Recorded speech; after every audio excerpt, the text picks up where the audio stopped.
Bom dia, hoje é dia 14 de setembro de 2017. Estamos aí com a aula número 25, baseada no livro A Natureza do Espaço, do professor Milton Santos. Hoje nós estamos aí no capítulo 2, página 52, falando dos sistemas de objetos.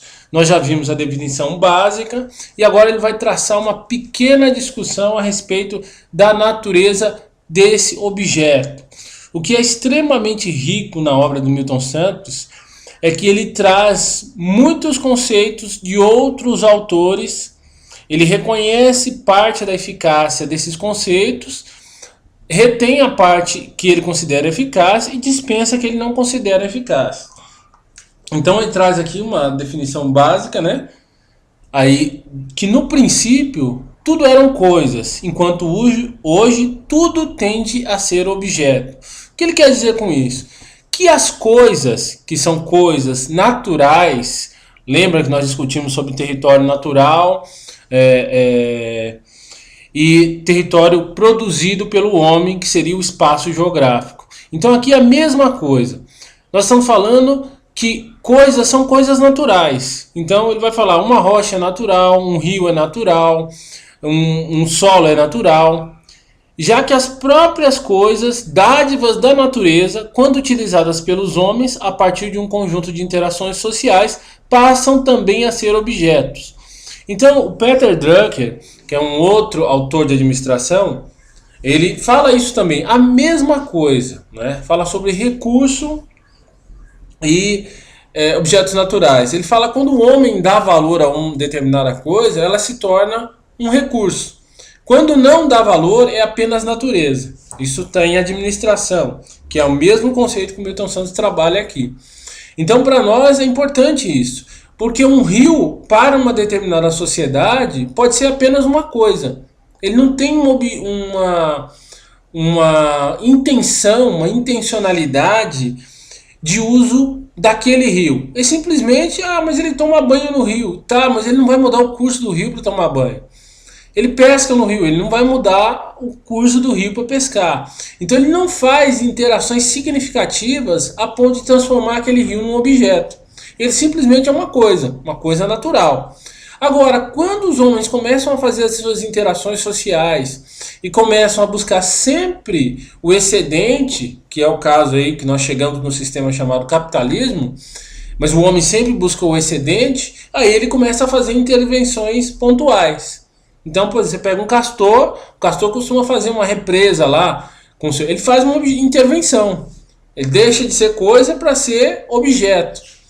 Assim a natureza se transforma em um verdadeiro sistema de objetos. Não porque a natureza em si mudou, mas o nosso olhar sobre as coisas mudaram. Então isso é importante. Por que é importante? Porque em cada passo dessa dinâmica das interações sociais, mais coisas que eram naturais passam a se tornar objetos. Isso acontece o tempo todo. Por exemplo, na época em que isso aqui era uma floresta enorme, os índios consideravam a floresta como uma coisa. Por quê? Porque ele não tinha uso técnico para aquilo. A floresta estava aí, a floresta de todo mundo, não tinha problema. Hoje, nos grandes centros urbanos, a floresta é disputada. E não é a floresta original. É um... como é que ele fala? Puxa vida, me fugiu a palavra agora. Vou dar um pause aqui. Voltando. O parque, ele não é uma floresta, é um simulacro. Então, hoje nós temos vários simulacros em São Paulo, por exemplo. Temos um simulacro do Ibirapuera, o simulacro do Vila Lobos, o simulacro aí do ecológico do Tietê. Então, todos simulacros de floresta, que não é floresta, nunca foi. Mas a gente disputa esse simulacro. Nós sabemos que não é real, mas é disputado, porque aquele era uma coisa e virou um objeto. Para você ir no parque, você paga estacionamento agora, você tem uma fila enorme para entrar no parque, porque ele é raro agora, é disputado. Puxa, imagina os índios sendo levados há séculos adiante, vendo que um dia tudo aquilo que estava em abundância para eles, agora é disputado palmo a palmo por pessoas de uma grande cidade. realmente seria um absurdo. Então ele vai fazendo essa discussão. Olha, não podemos deixar a cultura de lado, porque as interações sociais dão uma dinâmica do que a sociedade valoriza ou não, transformando o que é coisa em objeto. Assim, a natureza se transforma em um verdadeiro sistema de objetos, e não mais de coisas. Ironicamente, é o próprio movimento ecológico que completa o processo de desnaturalização da natureza, dando a esta última o valor. Então é isso. O movimento ecológico, quando transforma a natureza num valor, ela torna isso valioso. E tudo que é valioso se transforma de coisa para objeto. E objeto tem valor. Valor, nós estamos falando valor financeiro. Né? Então vamos pegar um conjunto de exemplos aqui para mostrar como isso é real. Então antes aqui nós tínhamos uma coisa chamada, o que eu comentei na sequência errada. Uma coisa chamada chapéu. Então estamos aqui, um chapéu de palha, bem simples. Isso era uma coisa, porque o caipira fazia ele com palha de milho. Então descascava o milho, debulhava o milho, e com aquela casca do milho ele fazia com outro tipo de palha. Mas aí virou técnica. Então você faz um chapéu mais sofisticado, as tranças são diferentes, ele já tem uma aba, uma fita vermelha. Ele era uma coisa, não era atribuído valor, porque era uma coisa feito de coisas que você ia jogar fora. Quando você começa a aplicar técnica, ele pega um valor. E mais técnica, ele vira uma coisa mais sofisticada, agora já tem uma fita, trançada diferente. Isso aqui você consegue fazer na mão, né? Não precisa de muita técnica para fazer. Precisa saber fazer, mas não precisa de muita técnica. Esse nem na mão você não faz. Você precisa de um outro objeto técnico chamado agulha, se não uma máquina para fazer isso. Já ganha um valor. Esse, não só você precisa de um outro objeto técnico, você precisa de um couro de cobra. Esse é feito de couro de cobra. Então já é um outro objeto. E ele vai acrescentando valor a cada aperfeiçoamento técnico. E a cada aperfeiçoamento técnico, ele vai se transformando em um objeto tecnológico. Ele ganha profusão dentro do território, dentro do lugar, dentro da região. Então olha esse. Era um chapéu mais para homens que trabalhavam na roça. Aí depois ele ganha uma outra roupagem e vai ganhando valor. Aqui, ó, esse de couro de cobra, esse já é um outro valor maior ainda. E aí vai, a mesma coisa se dá lá com os chamados bonés, né? Cada vez mais sofisticados, cada vez mais caros, 150. Eu vejo a molecada pagar R$ 200 num boné, né? Qual a função do boné? Porque eles andam sempre na sombra, andam de carro, usam boné à noite. A função não era boné para a noite. Mas isso vai sendo desvirtuado por causa da cultura. Então o que era natural passa a ser um objeto, e o objeto ele perde a função original, porque ele tem uma nova função dentro daquele sistema de ações que foi criado para tornar um objeto eficaz. Quando eu digo eficaz, quer dizer lucrativo. Quando eu quero dizer lucrativo, é que ele vende muito. Quando eu quero dizer que vende muito, é que ele ganha uma significação social dentro do corpo da sociedade. Então um boné desse, a molecada sabe, ele ganha uma difusão. Quando ele chega com um boné de marca original, ele vai galgar um degrau na rede social dele, né? Ele ganha uma ascensão social imediata, né? Uma menina já olha diferente, os colegas já passam a admirar e por aí vai. Então ele sabe do valor social daquele boné. Ele não sabe da exploração que advém da compra desse valor social. Isso ele não tem consciência. Mas do valor social ele sabe que é imediato. Então ele pode trabalhar horas para comprar um boné desse? Sim. Então isso é um objeto. Ele perdeu a função original dele, que é proteger o trabalhador do sol. Isso não é mais de trabalhador. Isso aqui é um objeto dentro do nosso contexto social, de ascensão social. Se você tem, você é considerado. Se não tem, não é considerado. Mas não vai muito longe. Vários desses objetos ganharam uma nova roupagem. E vamos lembrar aqui outro trecho também. Lembra uma opinião do filósofo Messer, para quem um objeto é tudo aquilo que se pode dirigir à nossa consciência. O objeto tem essência e existência. Então, quando Milton Santos fala do discurso da globalização, do discurso único, das corporações que agem para entrar no território, mas antes de mais nada entram com um discurso, é isso que ele quer dizer.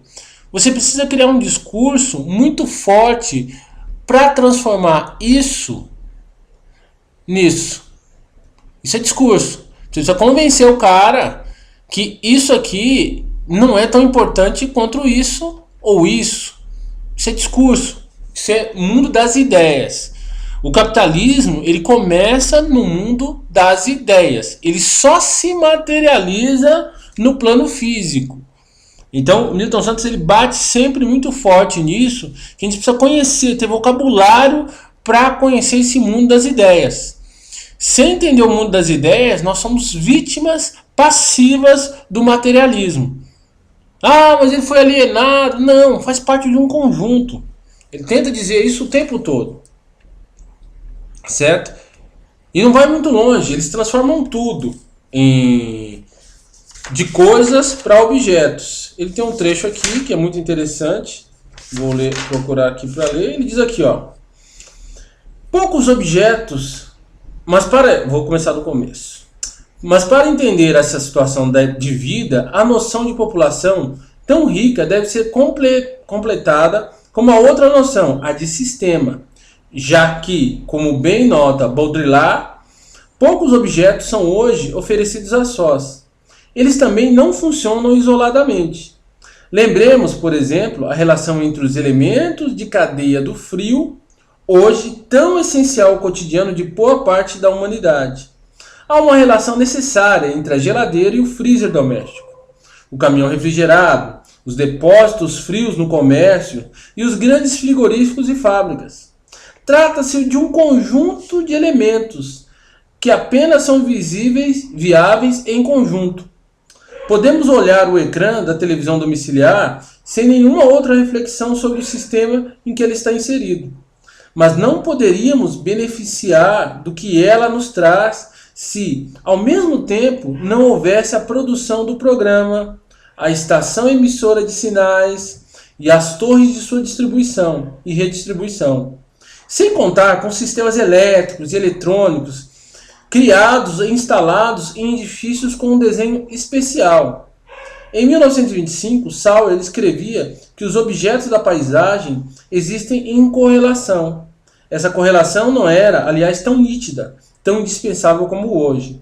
Mas já então, a ideia de objetos em sistema era fundamental para o trabalho geográfico.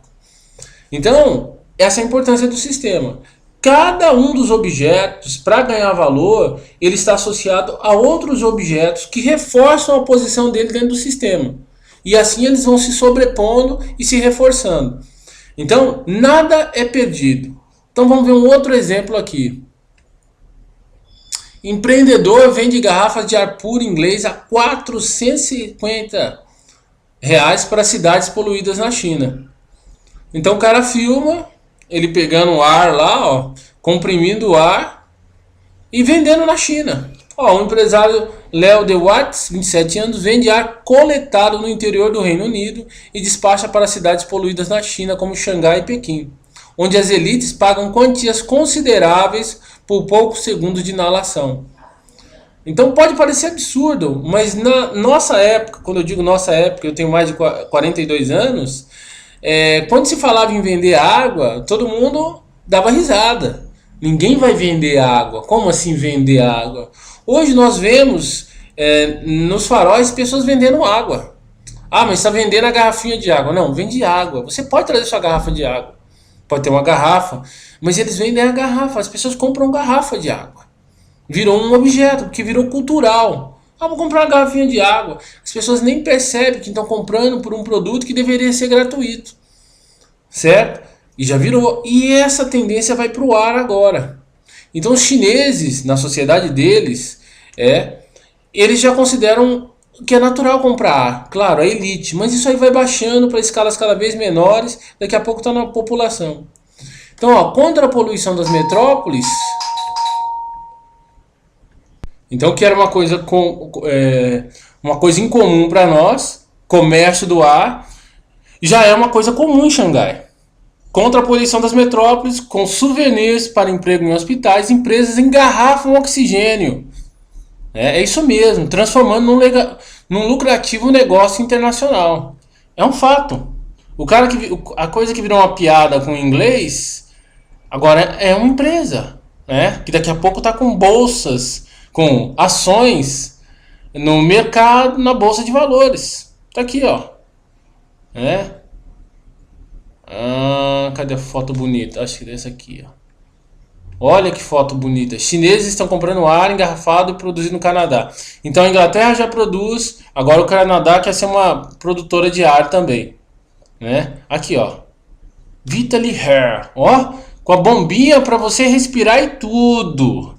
Então o ar, que era uma coisa, virou um objeto, né? A garrafa com ares mais puros está disponível em duas opções: oxigênio puro, com 97% de oxigênio e 3% de gases, ou ar fresco e limpo, com 78% de nitrogênio, 21% de oxigênio e a pequena quantidade de outros gases, né? Tá R$90, é possível comprar 10 litros de oxigênio puro, né? Dá 200 inaladas, né? Olha, você vai comprar 10 litros, vai ter 200 inaladas. Você já imaginou? É a solução para a poluição, né? Agora você imaginou, né? Aqui, ó, a nossa primeira remessa de 500 garrafas de ar puro acabou em 4 dias. Então você imaginou que um tempo iam engarrafar ar e ia vender rápido, porque tem uma elite lá da China que não pode sair de lá e ela quer ar puro e vai pagar por isso.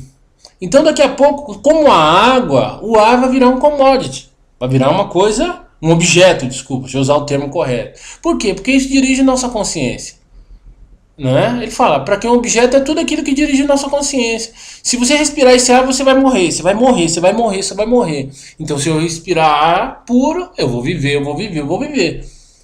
É uma lógica. Então por isso que começa no mundo das ideias, se consolida no mundo material. Milton Santos bate nisso o tempo todo. O capitalismo é o mundo das ideias. O capitalista não é materialista, muito pelo contrário, ele é um filósofo. Ele desenha produtos, projeta ideias, faz com que o mercado aceite essas ideias e gradativamente o que era exploração passa a virar cultura. Por isso que na outra frase ele diz lá, ó, a relação entre forças produtivas e relações de produção. Há muito tempo tem vigência plena. Hoje as chamadas forças produtivas são também as relações de produção. Na própria relação já está a exploração e ela é velada. Você não sabe o que você está fazendo ou não. Então o capitalista que vende esse ar puro, né, a pessoa que compra não está se sentindo explorada. Muito pelo contrário. E ela acha que ela está sendo beneficiada porque comprou um produto e isso é cultural. É cultural você comprar as coisas. Ou comprar objetos. As coisas são de graças, que é a natureza. Mas comprar objetos, não. E aí? Como é que fica? Complicado, né? Então, ficamos por aí. Voltamos na próxima aula aí. A aula número 25. Não esqueçam de avaliar a aula. Se gostou, joinha. Se não gostou, você pode aí negativar sem problemas. O importante é você participar aí das aulas, entendeu? Participar da avaliação das aulas. Isso é que é importante. Não deixe de participar, porque isso é importante para nós sabermos aí o quanto que as aulas estão tendo importância ou não. Ó, só isso aqui, joinha, marcou gostou, não gostou, marca não gostei. Tudo em paz para nós, ok? Ficamos por aí, até a próxima aula.